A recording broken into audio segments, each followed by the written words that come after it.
Hi, this is Anna Hackman from Green Talk, and today I'm here with Bob Workman. He's the CEO of Oregon Shepard, and I'm also here with Kelly Donnelly, who's the brand and marketing manager of Oregon Shepard, and we're going to talk about natural wool insulation, and I am really, really curious about this product.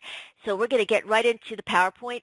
What Bob and Kelly have supplied to me is a PowerPoint. I'm videotaping the PowerPoint with the interview as well as doing a podcast. So listeners and readers and viewers, if I tend to tell you a little bit more detail about what the slides are, it's for our podcast listeners. Welcome, Bob and Kelly, to the Green Talk podcast. I am really excited about this product. You know, there's a lot of insulations out there, a lot of non-natural insulations out there. And when I saw your product in an expo last year, I was very curious. And how do you get involved in making natural wool insulation? What's the passion behind Oregon Shepard? The company was actually founded back in 2003 by two Oregon sheep farmers.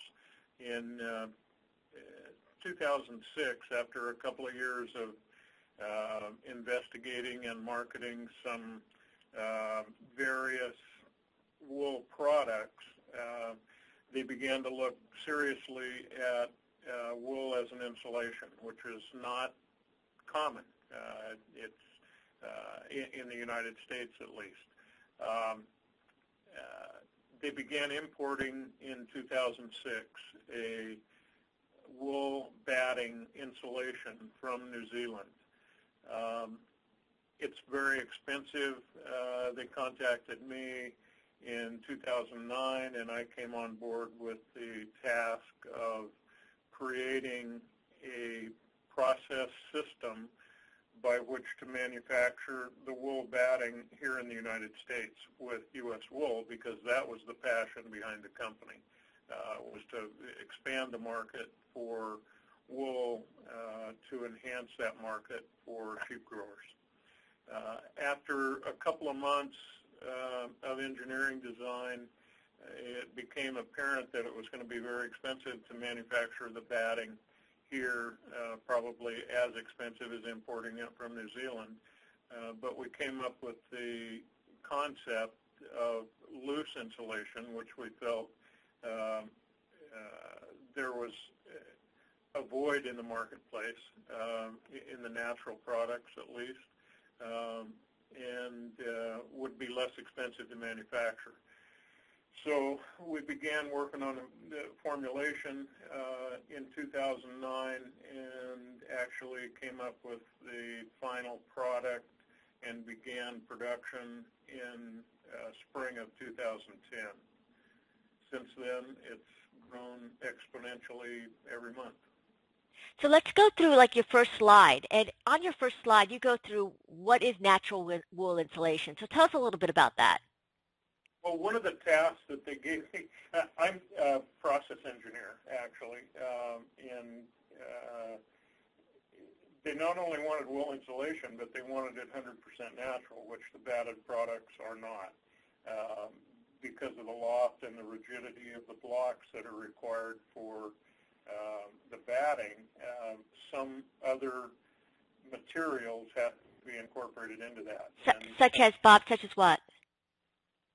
Some companies use polyester fiber, some use a spray polyester, several different things other than 100% natural.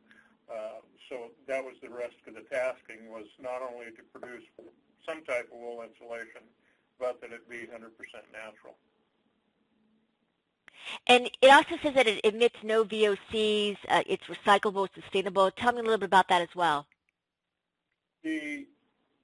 All the natural insulations, including cellulose, cotton, wool, use some form of the boron molecule, borate, boric acid, some boron derivative to provide fire and vermin resistance to the material.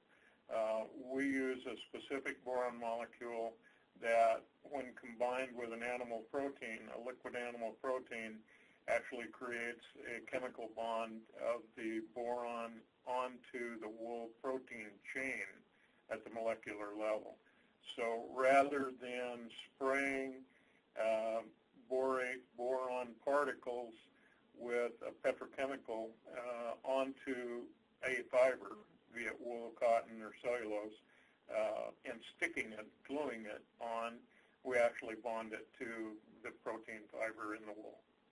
Now, I'm on your second slide, which is your Perma Bat, which you looks like is a trademarked type of mesh to retain a loose fill insulation. Tell us a little bit about that, and I'm going to come back to you on your borate because I'd like to know a little bit more about the animal protein. I know that's later on in your slides. Tell me a little bit about your ultra mesh. How do you keep it in the framing? It's the mesh is stapled onto the face of the framing. It's a very similar process to the cellulose blown-in process for vertical applications.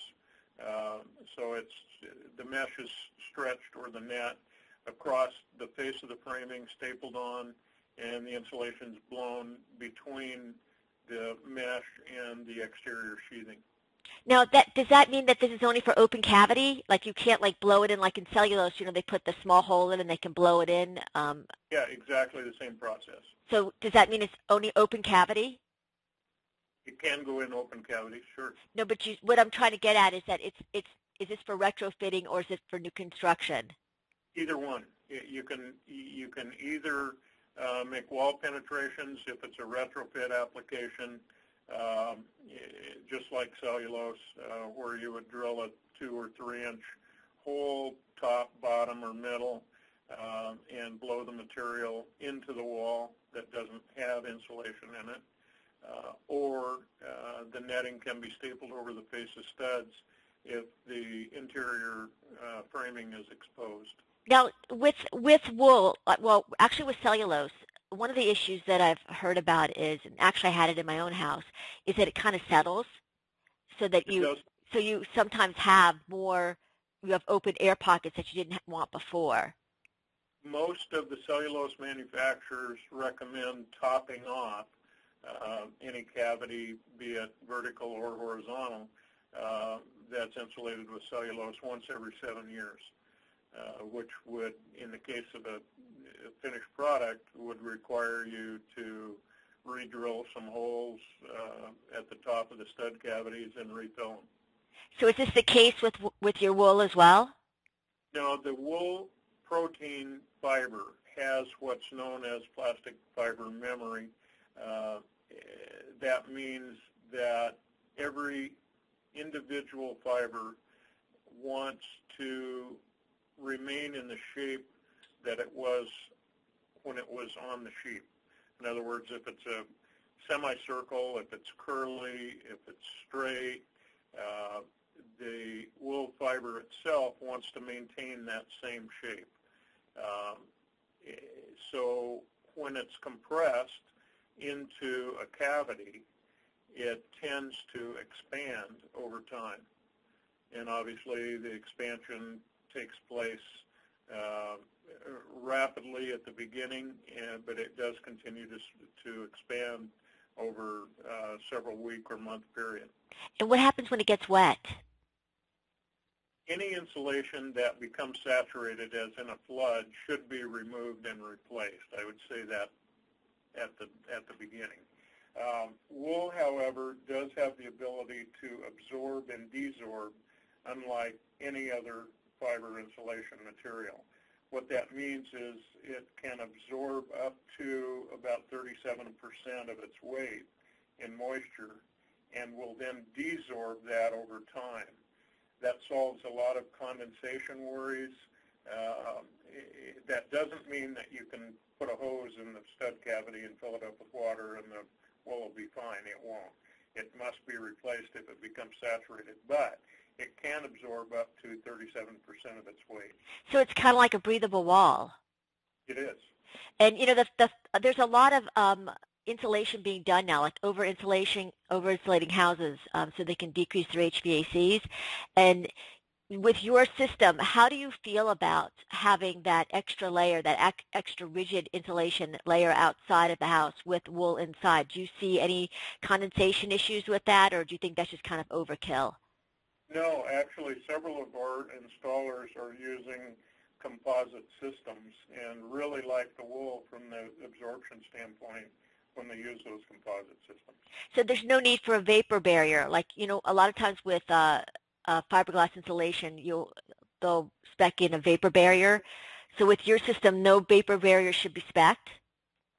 There are several scientific schools of thought on vapor barrier.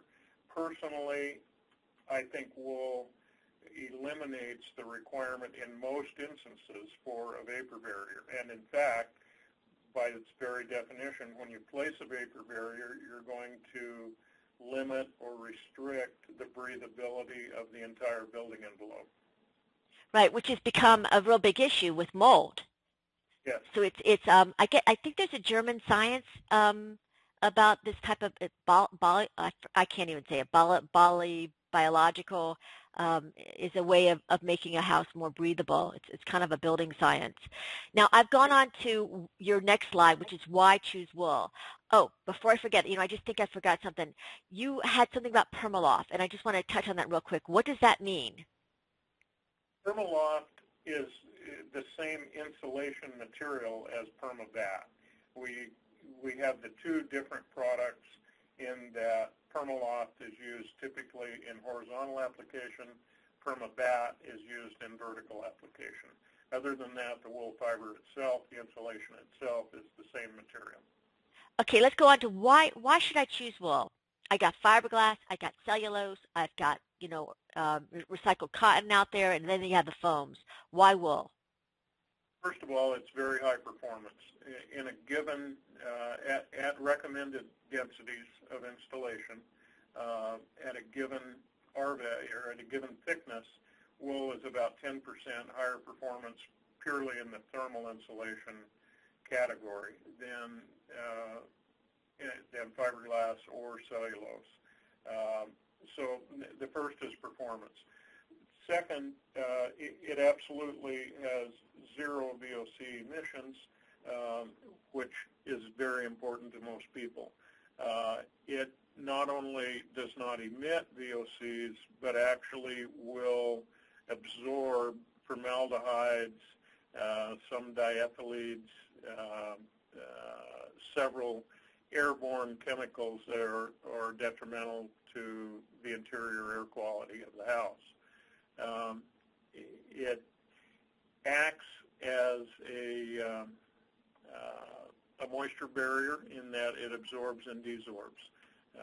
Obviously, if you were to spray 25%, let's say, of cellulose insulation's weight on a wall in water, the ground-up newspaper deteriorates and goes away. It won't absorb and desorb that. It's certainly a lot easier, more user-friendly to install, therefore really lends itself to the do-it-yourselfer. If you've ever been around fiberglass insulation, you know how nasty it can be in terms of safety equipment requirements. Right. I'm actually allergic to fiberglass insulation. I break out all over the place, and I can't even breathe around it. So I wheeze uncontrollably. But the question I have about wool, like there are other environmental considerations besides, the benefits of what it does in your house. What concerns me, and I'm sure a lot of I'm having trouble with that word, environmentalists would, first thoughts would be the sheep. How they sheared? Are they sheared ethically? Are they, wool has gotten that nasty reputation of that sheep are just kind of like cows. They're just used in a not healthy way. And that's my question about how do you guys shear your sheep? Well, we don't actually shear. We don't have any sheep. We buy the wool in bags, but the farmers that raise sheep that produce wool are obviously, the animal is very important to them. Sheep have become very valuable over the last year or two, so they take really good care of them. Sheep are not injured at all in the shearing process. It's no different than getting a haircut. Right, but do you know if they're like, I don't know enough about the sheep industry, but I know like just taking cows, for instance, they're kind of in a factory farm situation, which has been very unhealthy for cows. So do you know enough about how your sheep are taken care of, or you're just kind of relying on the farmers that you know that they're okay? Well, we rely on the farmers to provide us with the wool in what's called a fleece. Uh, but sheep are, and I'm not sure what you're referring to with cows. Sheep are typically free-ranged. They, depending on the climate that they happen to reside in, they are fed other than just grazing land in some climates at some times of the year, obviously. But I'm not sure. I'm not sure how. Well, what I was trying to get at as to a farm factory with animals is that they're all like they have no space to roam. They're kind of shoved in like a pen forever and just basically used for their products. Like they're not treated very humanely. And what you're telling me is just the opposite with the sheep that you guys are using, and that was really my question. Yeah, absolutely the opposite. I mean, sheep are herded by shepherds. If you, I mean, you can see how sheep are taken care of in almost any venue from the Bible through current times. Sheep are kind of a beloved animal, I guess you would say.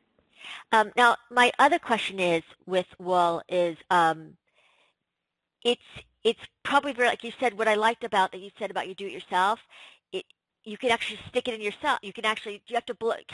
Okay, you said it's a do-it-yourself product. Where does someone get the machine to be able to do it yourself?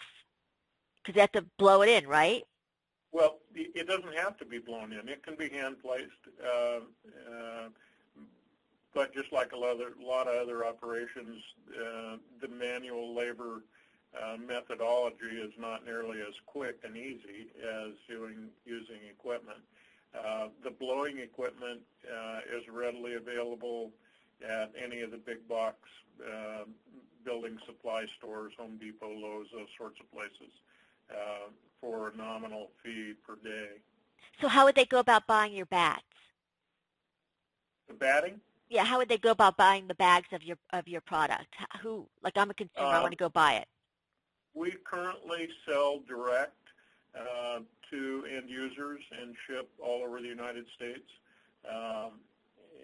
We will be setting up some distribution channels beginning on the East Coast within the next several months. Now, the R value of the wool. Mm-hmm. How do you figure that out as a do-it-yourselfer? It's if you just stuff the cavity and it's full. It's R what? Our website has several charts that relate the R value to the cavity depth or thickness. So what's a 2x6? I'm sorry? A 2x6 framing? For 2x6 framing, you look on the chart. For 2x6 is 5.5 inches, and our material at 5.5 inches gives you approximately R22. Ooh, that's pretty good.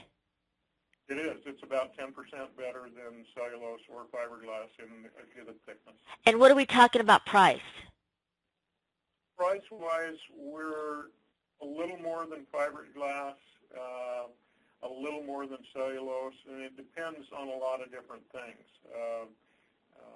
But by and large, wool insulation is slightly more expensive than either fiberglass or cellulose. It's a little less expensive than cotton and some other natural fibers. So is it less expensive than blown-in foam? Competitive, I would say, and it depends on, one of the things with cellulose, be it blown-in bats or the other methodologies with cellulose, in order to achieve advertised R values, it requires close to 4 pounds per cubic foot. Our material at our advertised R values, recommended R values, requires 1 pound or slightly less than 1 pound per cubic foot. So while you can buy the blown-in bat material, the cellulose material, the blown-in fiberglass material for that matter, by the pound, significantly less per pound, it takes 3 to 4 times as much of their material. So that's where it comes out 10 to 15% higher than the cellulose or fiberglass. So when you send it across wherever, you know, I guess it's from Oregon, you're sending, where are you guys, by the way?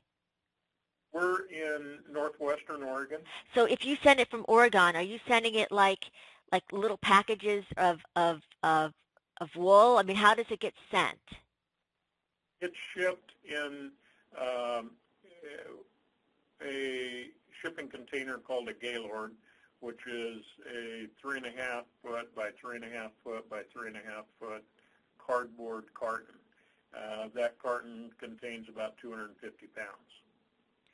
So if you're doing, let's say, a 4,000 square foot house, that's a lot of wool to be shipping. 4,000 square foot house probably would require in the neighborhood of 1,500 pounds of insulation. So we ship in 250-pound Gaylords, about 500 pounds per pallet, so it'd take about 3 pallets. So we're not talking about anything wrapped in plastic. No. That's great. So all your packaging is recyclable as well. Am I right about that? We use poly-nothing. Poly-nothing. I like that. You're the poly-nothing company. How have you read anything about hemp insulation? Because that's another insulation that's out there. That's another natural insulation. How are you compared price-wise to them? Do you know anything about them? You know, that's such a fresh product that I've seen pricing that's significantly higher than ours. I've seen some pricing that's close to ours. I have not seen a hemp product that meets the ASTM E84, 1486, or C518 requirements. And explain that, because a lot of my listeners won't know what that is. Okay. C518, for starters, is the ASTM, which stands for American Society for Testing Materials, and is known as kind of the standard of any testing that's done. ASTM C518 is a standardized method of measurement of thermal conductivity of an insulation material. So those tests are very expensive to run and difficult to meet. Even more difficult is the E84 test, which is a flame spread test. And partially because of our molecular bonding of the borate to the material, our E84 testing is about 3 times greater than our competition's. In other words, 1/3 as flammable. Even though someone may meet the requirement, which is a numerical value of 25 in the E84 test, that means it passes a Class A fire rating. Our empirical value is 15, which is significantly better. Right. Wool has always been known as a naturally inherent fireproof material, and that's one of the reasons that I was so interested in your product. And I'm actually on your unique treatment process slide right now, and we talked a little bit already about the boron molecule derivative. You've spoken about it, but you mentioned in our past conversation about a liquid animal protein, and I was like, what is a liquid animal protein, and how are you getting this liquid animal protein? What is it? Yes. How are you getting it? Like, how are you getting it, and where's it coming from? From a commercial distiller, actually. It's a proprietary solution that includes disodium octaborate tetrahydrate, as well as the liquid animal protein. It's all 100% natural. even though the disodium octaborate tetrahydrate name conjures up some chemical somewhere, it is actually a derivative of the boron molecule, which is a naturally occurring element that's mined from the ground. The borate molecule is mixed at very specific temperatures, solution rates with the animal proteins. The wool passes through in a pneumatic conveyance, a mixing chamber where the solution is sprayed on. It goes from there into a drying chamber, all pneumatically conveyed, and then into a cyclonic separator that pulls the air out of the column and drops the wool insulation into packaging. Now, the liquid animal protein, is that a leftover from dead animals? I mean, when I hear the word... No, it's from live animals. It's from live animals? Right. I'm conjuring up all these things in my head right now about liquid animal. What does that mean? I know it's proprietary, but it doesn't harm the animals, right? I mean, No, not at all. Can you see what I'm envisioning when you're saying it's coming from a live animal? Mm-hmm. I guess that's a discussion into itself. Just as a side note, I was just going to bring this up to you. I don't know if any vegans have come up to you and said, I can't use this insulation because it's coming from an animal. Have you ever had that discussion? Have not, ever. Well, I'm just tipping you off just in case that you heard it from me first, that a vegan may say, I'm not doing this. They won't use any animal products. Well, wool comes from animals, so if they can't use animal products in their house, then they can't use our material. Right. So let's sum up. I mean, this has been a great conversation. I'm trying to get this last slide up, and for some reason it doesn't want to come up. Let me just play with this a second. You have all the benefits here on the last slide. So let's just go through it again quickly. Why do I want to use wool? Why you and not the competitor? Well, I think that pretty well lays it out. It's 100% natural, sustainable, certainly renewable. It's recyclable, meets all the ASTM building standards. We are, by the way, I believe the only wool insulation that is registered and approved for use as an insulation in the state of California, which, as you know, probably has the most rigid EPA requirements. It's very high performance, gives off no VOCs, in fact absorbs chemicals from the air in your house. It's very user-friendly, easy to install without safety equipment, naturally resists fire and vermin, but is treated for additional enhanced resistance, and is definitely the oldest installation known to man. You know, the one thing that I forgot to ask you about when you just mentioned vermin is I would think that mice would love wool. So the borate in it makes mice leave? That's correct. Which is great because I have cotton insulation in certain places, and I think they're having a heyday over there, but I don't know. They're going like they can nest there. Because I thought of moths and vermin, and I guess the borate is going to be stopping both of those two. That's correct. Insights. Now, what's the future for this company? What do you see? You've been aboard, 2 years? What do you see where you're going with this company? Well, we have no plans for sale of the company or merger or acquisitions. We intend to continue to grow the company and become a major player in what in 2010 was about an $8 billion a year insulation industry. Now, if somebody says, I love your idea, I'd love you to ship me the wool, I just don't want to be involved with the person spraying it. Do you have on your website, like, people that have used your product and you guys know have done a good job? I don't know if you would even know that. So that they can look for, like, someone to actually do it that's like not a distributor, but somebody who actually does the work for it with it?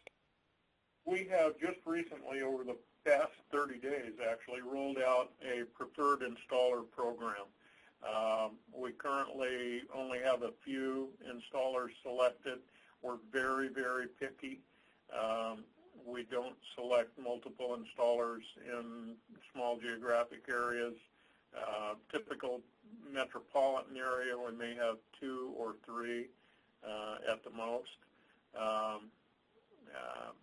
But that program is in its infancy. Within, I'd say by midsummer, we will have a posting on our website of local installers. Now, you also mentioned that you're looking into having more distribution out east. Are you looking also to increase your distribution, like in the south, and like more points so there's less traveling? Is that something in the future for distribution? Sure. Believe it or not, our highest state for sales is the state of Virginia. Really? Why? I'm not sure why, but about 75% of our sales are to the upper Midwest and the upper Northeast. Wow, that's something. Kelly, do you have anything to add about this product? I know you're the marketing manager. I was just going to add to the installer portion. I use a service, so if somebody is interested in purchasing the product and we don't necessarily have a preferred installer on our list, I have a service that I go through that kind of recommends the best in the area, and most are familiar with wool insulation. So I think in all cases we've been able to pretty much match the buyer with a good installer. Now, Kelly, give us the website so my listeners can just write down the URL.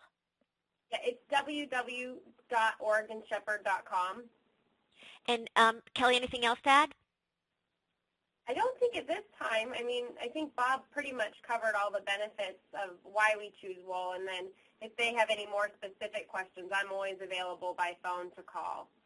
This has been a great interview. I mean, I love wool, and it's funny, I had gone so far away from putting, foreign things into my walls because I truly believe in breathable walls now, having seen what water damage can do and mold and all that stuff, arising so much now. I'm so glad that, I stopped by your table a year ago and kept it on the mind, and then I saw Kelly again at the recent expo, and she said, let's do an interview, and I'm just so glad that we've connected a couple times about your product. I am really excited about it, and I thank both of you for giving me the time to interview you today. Oh, yeah, thank you. Thank you for the time.